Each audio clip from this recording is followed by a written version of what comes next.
question I have is,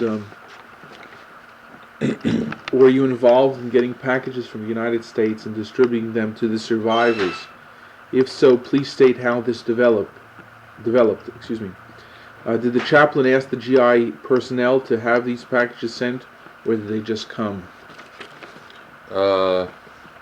Originally, a few started where the chaplain sent a letter to his congregation. I sent a letter to my congregation. Do you remember when that was? I can only go by the my correspondence home, and of course, during the High Holy Days of 1945, we made an appeal, and then the avalanche started. Okay. And I mentioned something like this in my letter to my wife Frances of August 14th, 1945. Quote. And this is a quote. My policy in respect to packages has changed completely. Instantly off quote for a minute. I didn't want my folks back home to bother sending me packages out of consideration that it was a chore during wartime, especially meat points, things like that. Mm-hmm. And so I suggested that they restrict the packages. In this letter I'm saying something entirely different. I'm going back to the letter, quote, I want as much as possible from everybody, underlined everybody, and anybody, include clothes, underlined, food, even Yiddish newspapers and books. There was a time when I would not care to be bothered even for the sad plight of the displaced persons, because I was able to substitute other things and sublimate myself. Now, however, Salzburg has become a main congregating point. Though the army helps supply 2,000 calories a day from civilian stocks, it does not suffice, especially when we have children to contend with and malnutrition and other sick ones. Chaplain Bonin and I are trying to organize a parcel package drive among the Jewish boys in the division. We have received many donations and much help from everybody, but there is much to be done. Our job in Salzburg is minute. It is the overall problem which goes into international relations that must be solved. I do not want to sound mysterious, but the stories I will bring back after the war concerning some international intrigues that I have innocently stepped on will prove more than interesting. My greatest regret today is the fact that not enough Jews in the United States are united as one organization. I do not know how you feel about the problem, but if I know you, you'll agree with everything I say in thought and action. The intrigue I mentioned in the letter, I don't have it documented, but it's hearsay, and I'll briefly give you the picture. And it is this. Originally, the Jewish Brigade, as I understand it, was stationed after the war in Bari, Italy. And because of their activities, the British High Command sent them up to, I don't recall whether it's Belgium or Holland, but up north, to keep them away from the port of Bari because of the migratory activities of the Jewish displaced persons and the Zionist organization. In a previous letter, I mentioned something about the Tale of Two Cities and the Scarlet Pimpernel, and this involves their activities. I understand that at one time or another, about 1/3 of the Jewish Brigade was either on leave or absent without leave, instituting activities of emigration from the Iron Curtains through Vienna, through Salzburg as one of the points, and through the Austrian Tyrol, going through a railroad tunnel down to Bari, Italy. It was a very curious thing for me to hear various people called Zwi, especially many of the leaders, and I laughingly mentioned to one of them, "How come every one of you guys is called Zwi?" And he took me aside and he said, "You know, when you read The Tale of Two Cities, do you ever hear of the reference of Jacques?" And I said, "Yes, Jacques was the code name for every revolutionary." And he very politely and smilingly said, "And so, Zwi." What had happened was, I believe that many of the future officers of the Haganah were members of the Jewish Brigade, and they got good training in organization. In line with this very same story, a little later, in I think October or so of 1945, the American troops were having a lot of difficulty being redeployed back home through a point system. There was a lot of criticism because they couldn't get proper papers and all that stuff. The general staff of our division and the combined Allied staff of the British, French, and American groups knew of the activities of this underground migration. And it's true that not only they know it, but the American staff knew almost to the letter the way they handled it.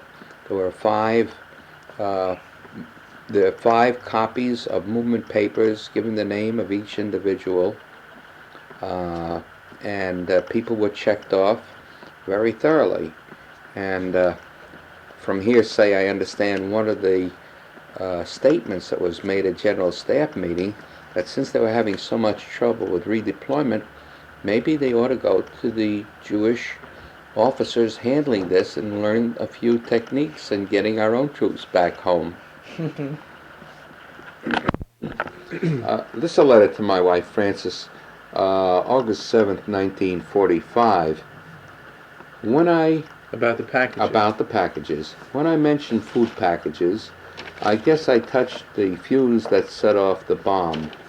Several letters that you sent told me about your experiments with new ideas. I can assure you that there is nothing I like better than to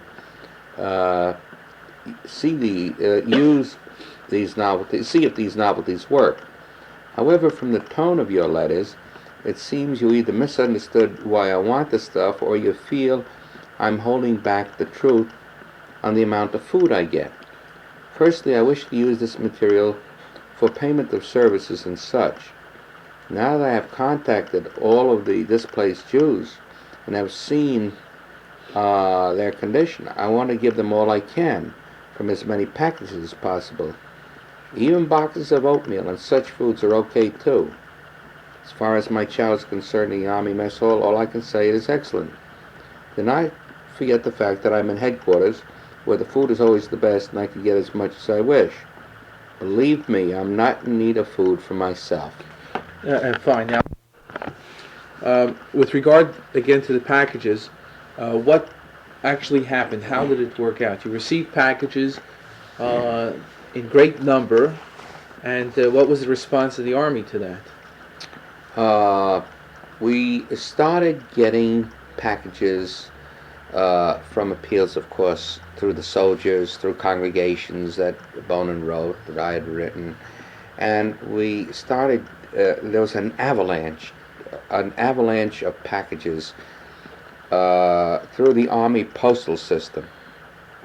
And of course, our own division post office was so flooded that the men who I knew well, who had been in my company looked like they were getting an undue burden because of the Jewish problem. It was not our purpose to exacerbate the situation and create one of a feeling of animosity, and so we proposed to move a workroom which I had established for the opening of the package as close as possible to the Army Post Office, as a matter of fact, next door.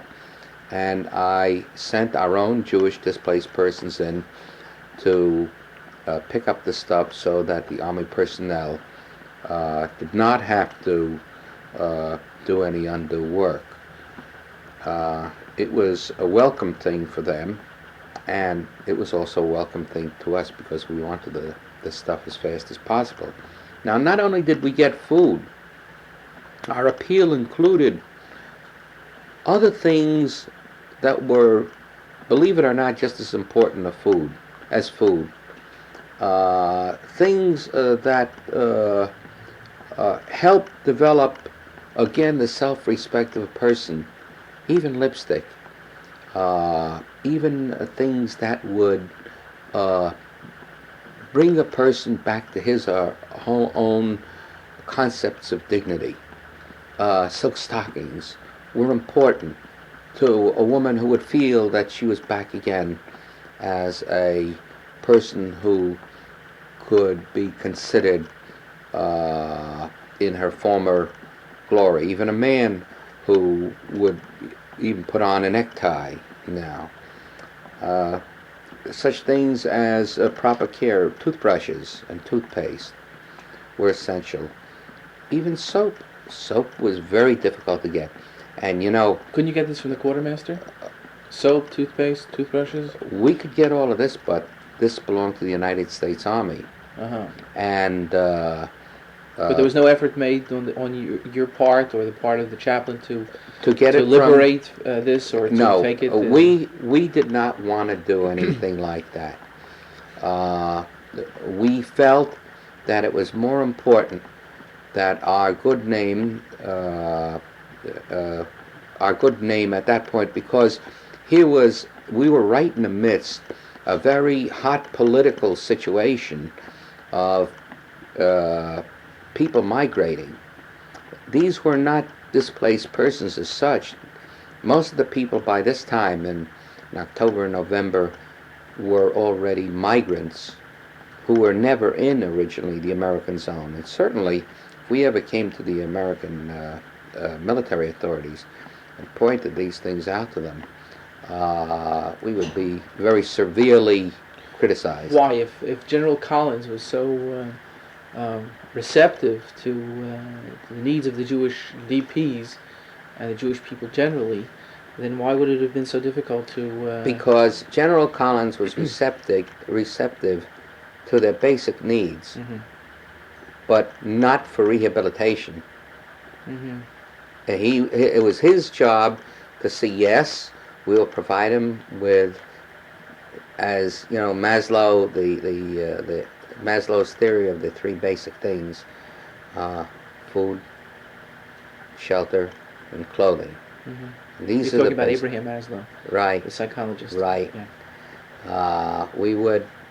He would give them those basics, and then from there on, whatever else had to be done could be done by the Jewish people themselves. Mm-hmm.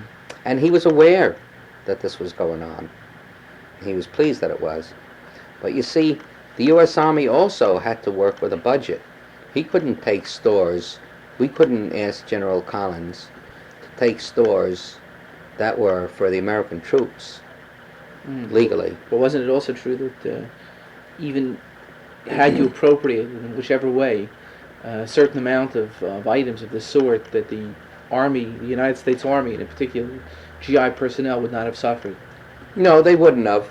But in some instances, and I'm not saying we were holier than thou, but our approach was that,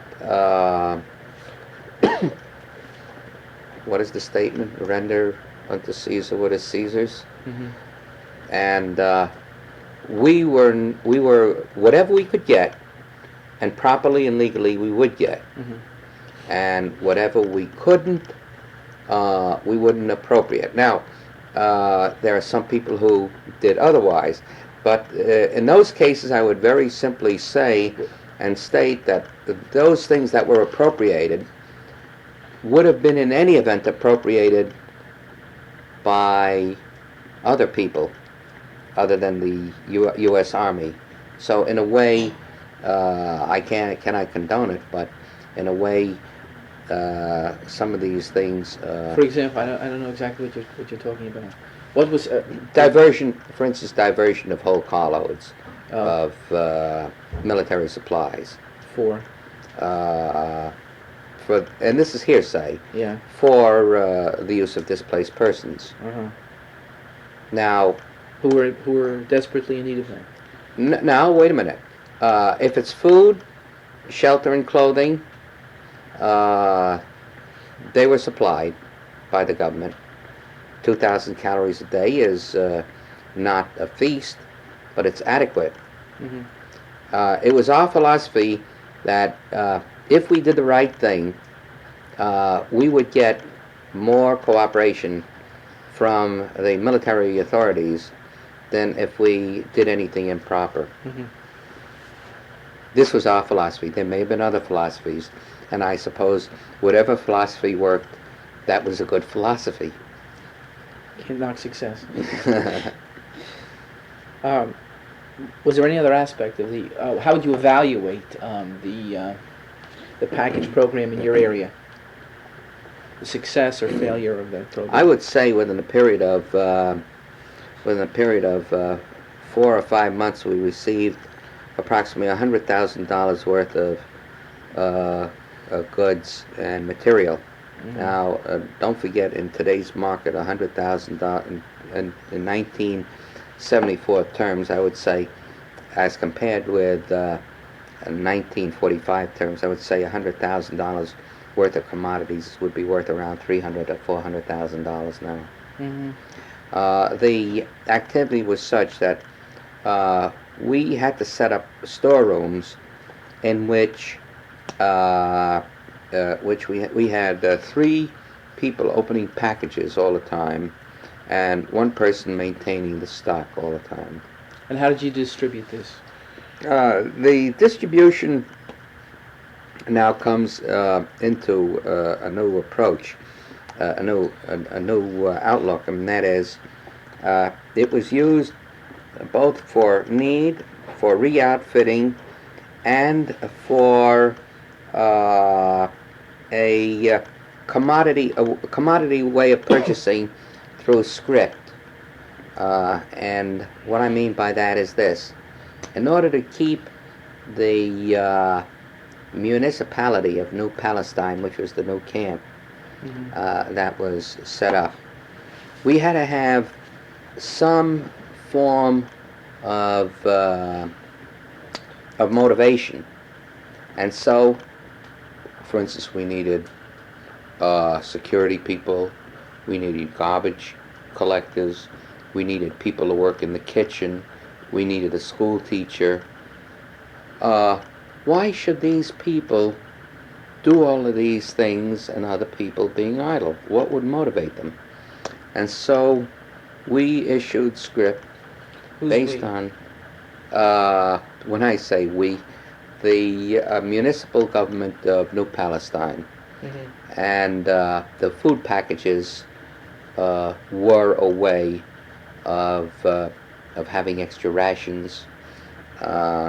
And I'm sure, although I wasn't supposed to know about it, some of these things were used for barter with the outside civilian population. Do you want me to go in for a moment into the story of the movement from the Salzburg displaced persons camp? I would assume this would be an appropriate time. We'll take up the packages later. Well, no, are we finished with the packages? Not yet. Let's finish with the packages Okay. first, and then we'll go on to that. Right. The next question was, of course, Was this a spontaneous activity on the part of the chaplain? Did he have any connection with any other Jewish chaplains, American Jewish chaplains, who were involved in this as well? It's a very interesting thing that you ask, and you know, I can only be trite by saying, when the time comes for a great idea, everybody has it. Yeah. And we didn't know what the other chaplains were doing, and when we heard about it, it seemed the most universal spontaneous idea that had ever occurred in this century. We didn't know that other people were sending letters to their congregations. We didn't know that other people were, other rabbis and chaplains were asking their troops to send and send home for packages such as you never heard. And as you can see in my own letter, this was the type of letter I think every GI wrote back home. Don't send me food for myself. Send me food, and send me food for a good cause. And we had a wonderful response. And what happened was there was an acceleration. Every case that a Jewish GI sent a letter, that accelerated to the congregation he was in. And then a whole congregation started. The appeal became so universal that branching out from every person, there was a groundswell, such I would assume has never appeared in all of Judaism, just through this thing. Perhaps you'd like to have me read to you the letter of acknowledgement that we sent. Every package, by the way, that was sent to us received a letter, a letter of acknowledgement, so that, number one, the people who are participating in the package program would feel that somebody, a responsible person, got the package, and second of all, to motivate them to further efforts.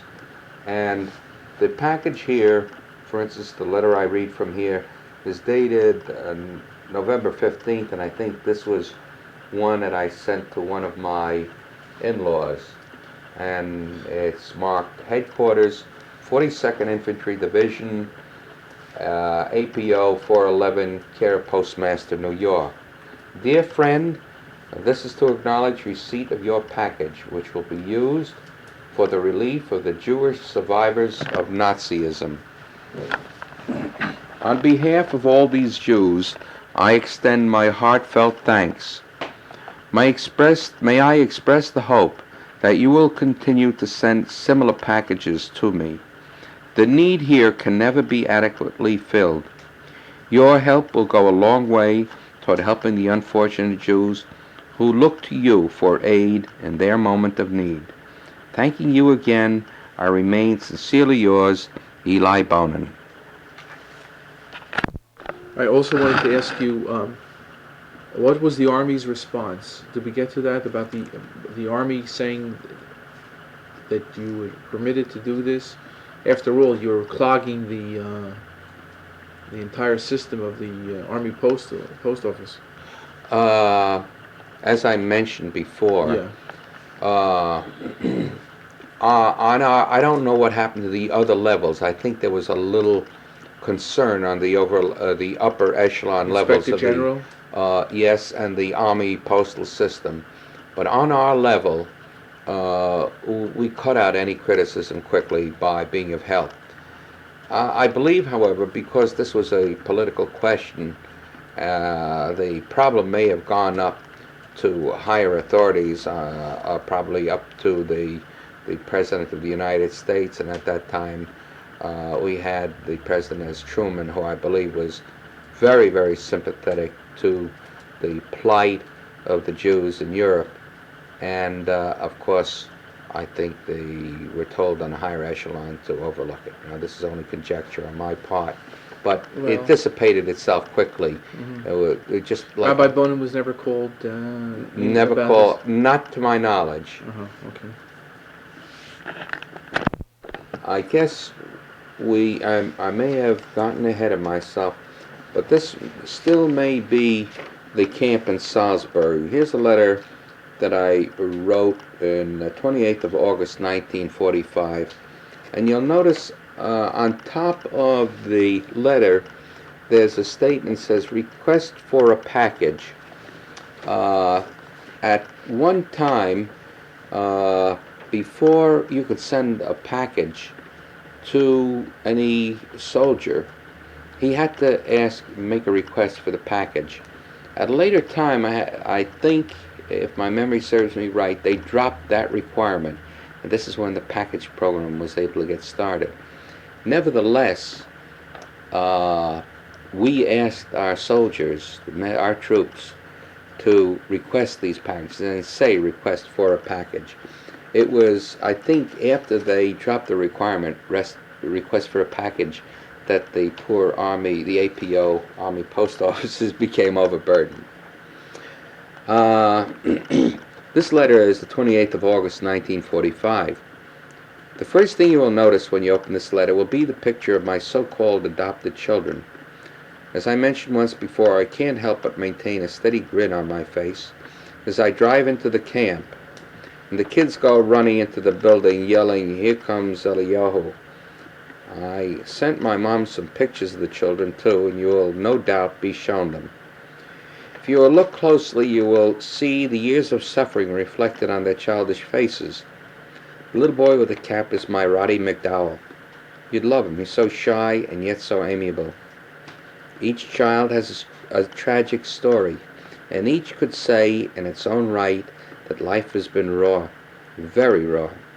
The best looking and the cutest of the group is the little girl in a bathing suit to the right of me. In comparison to the others, hers was the most luxurious existence. She was brought up and raised in a nunnery and can't speak a word of English, only Polish.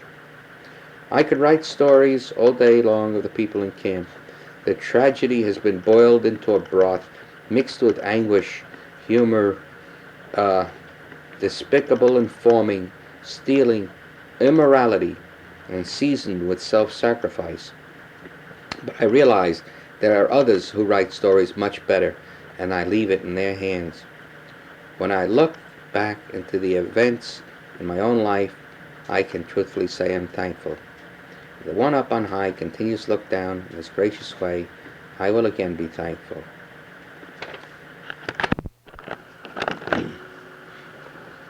Only an ocean has separated us, and yet that same ocean separated everybody from the despicable tragedies of the past 6 years.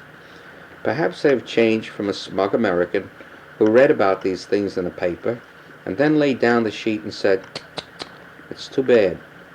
Or perhaps the realization hit me between the eyes, it could have been me. Or perhaps I am reeling like a punch-drunk fighter after a bout when I see the results of Hitler's vicious work. Whatever it is, I have been deeply affected. The loneliness I had several weeks ago has vanished.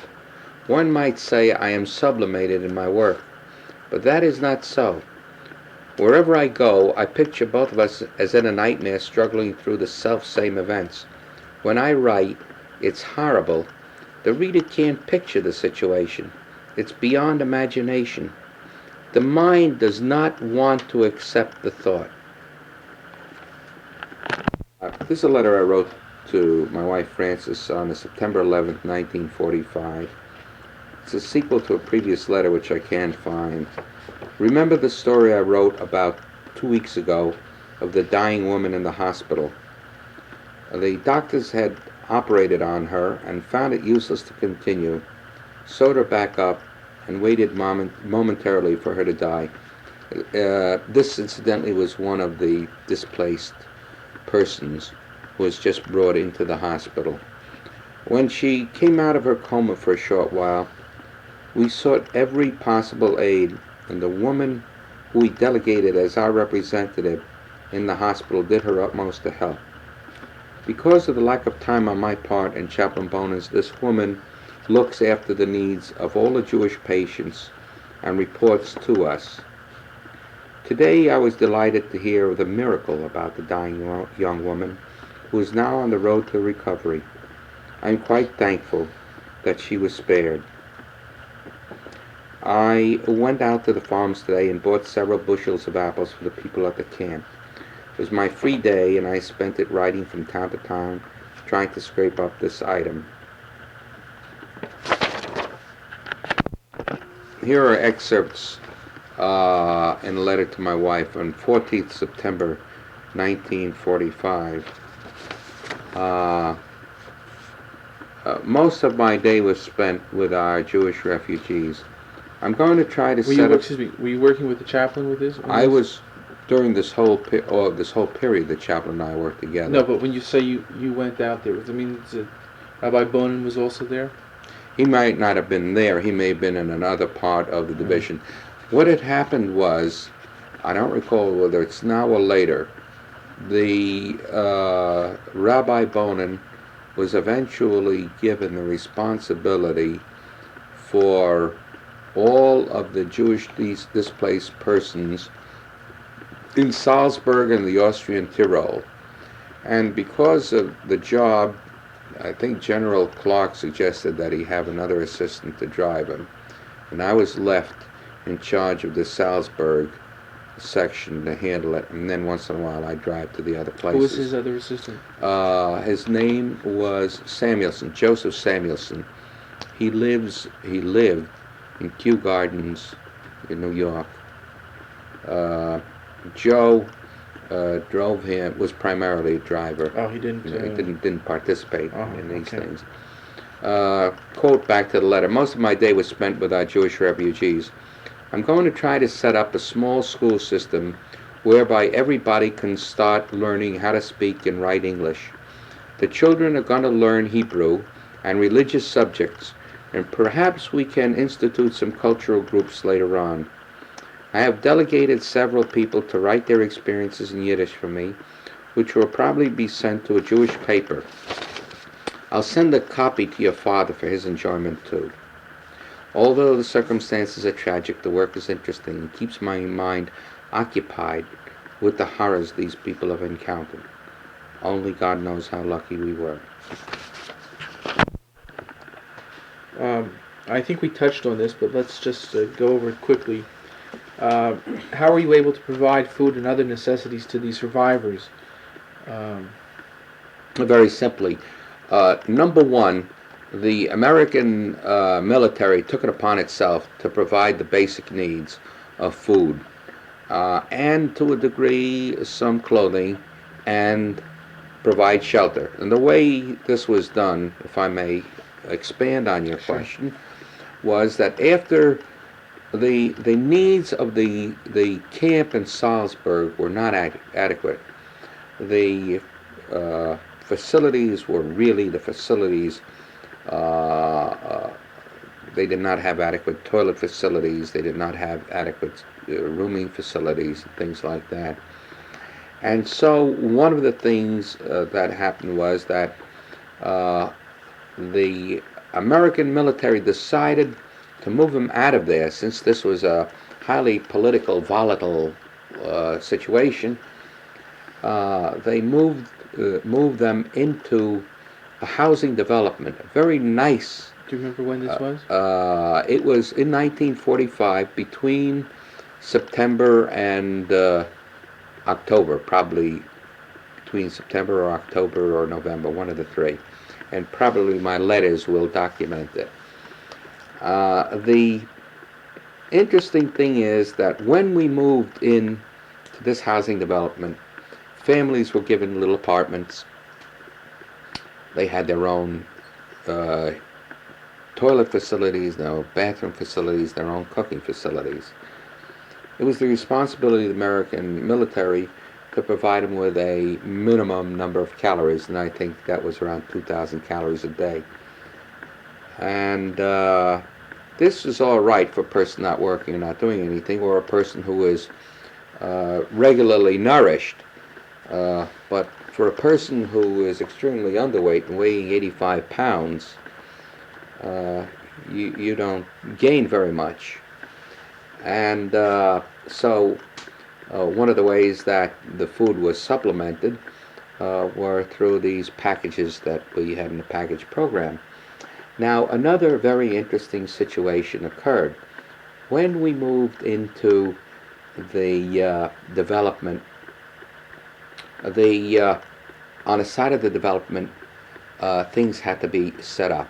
Now, there had to be a kitchen, because the military government couldn't do bulk feeding on an individual basis. It would cost too much. So we set up a central kitchen. And in setting up a central kitchen, great controversy was created. And the controversy was kosher food versus non-kosher food. And 95% of the camp, when they heard the people wanting kosher food, were very much against it, because they felt that they would be restricted in meat, and therefore if we had kosher food, they wouldn't get any meat, and therefore their rations would be cut and things like that, and therefore they felt that it was unfair. And we had a lot of debates, very hot debates, incidentally. And we said that we'd take care of it, but we would work it out. I said we would work it out and there wouldn't be any problem. But I also said this, that if those 5% of the people went through the misery of laying in graves at night, and if they could do that, then all of us were required to do and accede to their level. Now, let me ask you something else. Was Rabbi Bonin involved in this decision? Yes. I'm trying to remember. You see, he was busy already in another area. Mm-hmm. I'm trying to recall to what degree he was involved now, because now I became involved in the actual daily living of the camp. No, this was New Palestine? New Palestine. Mm-hmm. Now, there was a question then, what shall we call the camp? Well, the American military gave it the name, mm-hmm. and they gave it the name New Palestine. The camp had already developed its own factions. You had the Agudas, you had Kibbutz Betar, with their tail high, and we had to weld this group into a unified group. Now, before I get into the question of kashrus, we also had to build and asked the American military to build a community hall. And the community hall really became the focal center for wonderful cultural activities. Now, in the argument of those who wanted to be kosher and those who didn't want to be kosher, instead of those people going down into the camp, we compromised it. They were the only ones who could have their meals in their apartment and have single rations. Well, two things occurred. Number one, those people who are really kosher and sincerely kosher gave them an incentive to be on their own. And those who wanted to be, and if they wanted to be private, this gave them an incentive to do it too. So there was a little method there. Now, one of the leaders of the Agudas came to me and he said, how can we be kosher? There isn't a Schlachthaus even in that place, and you have to kill the cows. So I said, do you have a sheikhet here? He says, I'm a sheikhet. I said, just a minute. Let me figure out what to do. I had received an authorization from the commanding general, and I may be anticipating some of my letters, in which he gave me full authority to appropriate anything that belonged to Nazis for the use of our displaced persons, and the full authority to negotiate with any of the civilian authorities. So I said, Chaver, we'll go to the Burgermeister. We went into the Burgermeister, and he invited us in with my little friend, the Sheikhet, who had what they call these nice boots on, you know, these stiebel, and walked in, Burgermeister very courteously gave me a chair, and I was waiting, and the Burgermeister said, sit down. There was only one chair, so I said to the sheriff, sit down, and I was standing. I just wanted to make sure that another chair was going to come in, and when he didn't come in, the chair didn't come in, I said, may I sit down, please? And I sat in his chair. And I said, I'll tell you what I came here for. And I gave him a letter from the commanding general. And I explained to him that we had need. It was the responsibility of the municipal government of Salzburg to provide a certain number of rations for these people. And I said, therefore, one of the responsibilities, I think we're entitled to 1 or 2 cattle a week or something like that. And we want these cattle to be slaughtered in a kosher way. He said, we'd be glad to do it for you. And we made an appropriate time, and once a week we had the cattle slaughtered with a shechet in the appropriate way, and the meat delivered in accordance with all ritual regulations of our religion. And we satisfied that, but there was one thing I couldn't satisfy our ultra-Orthodox people, and that was this. In my civilian work, I was sort of an industrial engineer. And so one day a delegation came to me and said, Chaver, we know that you're sympathetic to whatever we ask you. Now, one thing we need badly is a mikveh. And I said, not being very sharp about this, I said, you've got wonderful facilities here for bathing and all. And so one of the men says, you know, you're an engineer, and you know some things, but one of the things about a mikveh is that it must be water that is not running through pipes of any kind. He said, maybe you could divert one of the canals running down along the street. There were water canals, and into a mikveh. And I said, let's take a look. And we went through, and part of these were sanitary waste sewers. I said, tell me what your purpose of the mikveh is. And I said, of course, for our women to cleanse themselves after the menstrual period, and for cleanliness. My argument was, look, despite the fact that it's not only a cleansing rite, it's a religious rite, both of those things would be abrogated by the fact that you'd end up with serious cases of typhus and typhoid fever. Now, do you want to compromise your health? Is that what our religion teaches us? And I was able to convince them that in this case there was not going to be a mikveh. And I said, not if I can help it. This is one thing that I hate to tell you. I'll do anything for you, and you know it. And so the mikveh was out. But get back to the total picture of New Palestine. We had developed rations that the government supplied us. We now had the 3 basics that I mentioned before. We had food, a minimal amount, but enough to live on.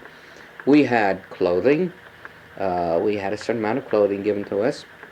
By the army. By the army. And we had living quarters. And the food and clothing was supplemented by the package program that we had, which is very nice. Now like Maslow says, after the basic things, people look for the better things. Well, the first thing, we had a little disorganization. People would fight and steal in a place. So we had to develop, when I say we had to develop a system of government. And the first thing we had was we were going to have an election for a mayor of New Palestine. We had 7 political parties running, and they had decided that they would have proportional representation. All I acted was as a catalyst and a guiding light and an arbiter and a guide and a leader if I could help it. It was incidentally a wonderful experience for a young man who could actually civilization growing out from all of this rot. And the people elected, and you had all kinds of people, and they elected the man who I would have really being not being self-serving and being very disinterested, the guy that I would have wanted to see, who I considered a beacon, as I mentioned before, a shining light out of this whole darkness. And his name was Aaron Gorin, who was a pharmacist, a very fine, gentle-spoken man, very diplomatic, statesman-like man with a lot of ideas. And his wife, Adele, who was a dental technician. They and a few others, I remember, were the remnants of that portion of the camp of the intelligentsia of Europe, the true intelligentsia, the true intellectuals and the cultured people. And so he started his administration, and the first thing we knew, we had to have people wouldn't take their own garbage and put them in the right place. I mean, don't forget, after 4 years of living and being degraded and thinking like animals, we had to now think in terms of orderliness.